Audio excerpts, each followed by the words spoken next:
Цијата денови на доживотно учење во Македонија се организира уште од 2002 година.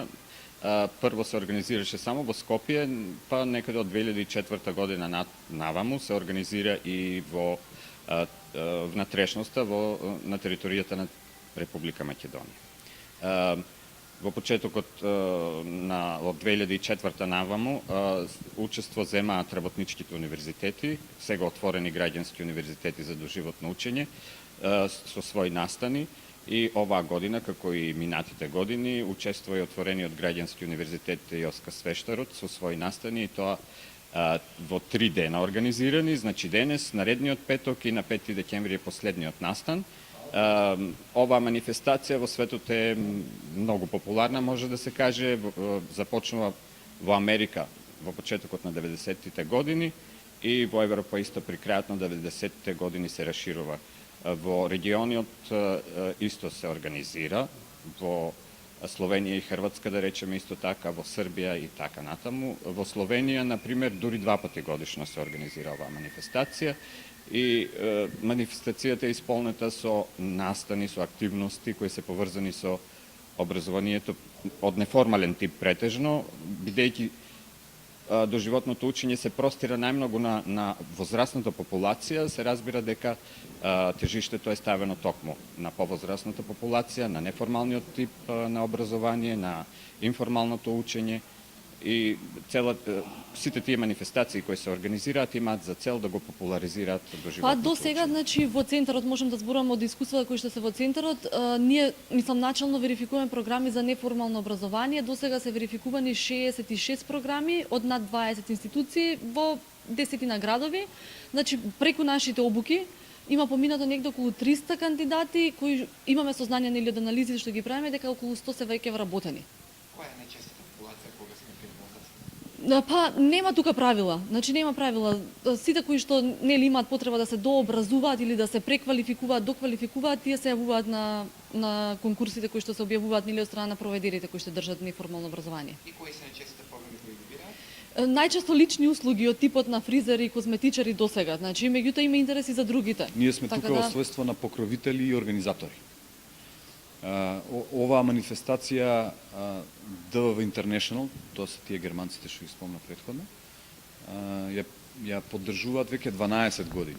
Ова е 12-та година како се оваа манифестација одржува во Македонија. Некогаш е тоа само лоцирано во Скопје со некој посвечен настан. Оваа година имаме неколку градови опфатено покрај Скопје, значи Струмица, Битола, Тетово, Неготино. И идејата е се повеќе и повеќе се шири овој настан, се од година во година бидат вклучени повеќе и коорганизатори, меѓутоа и учесници, бидејќи доживотното учење како дел од неформалниот систем на образование е многу опширен, многу голем, опфаќа луѓе законски од 16 па до нема граница.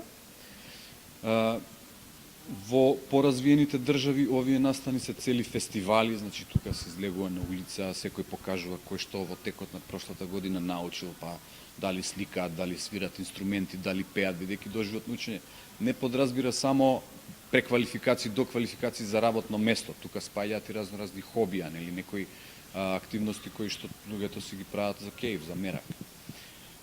Така да тоа идејава е да се зголеми свеста практично кај населението пошироко дека доживотно учење е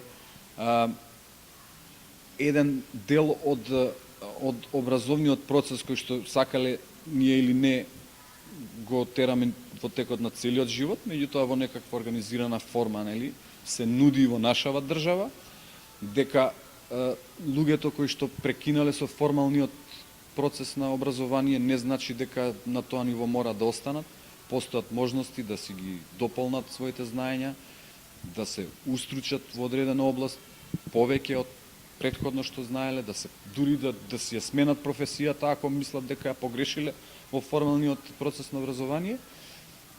А сето тоа преку Центарот за образование на возрастни може да биде верификувани од државата како таква, која што нели ги прегледува програмите, ги одобрува.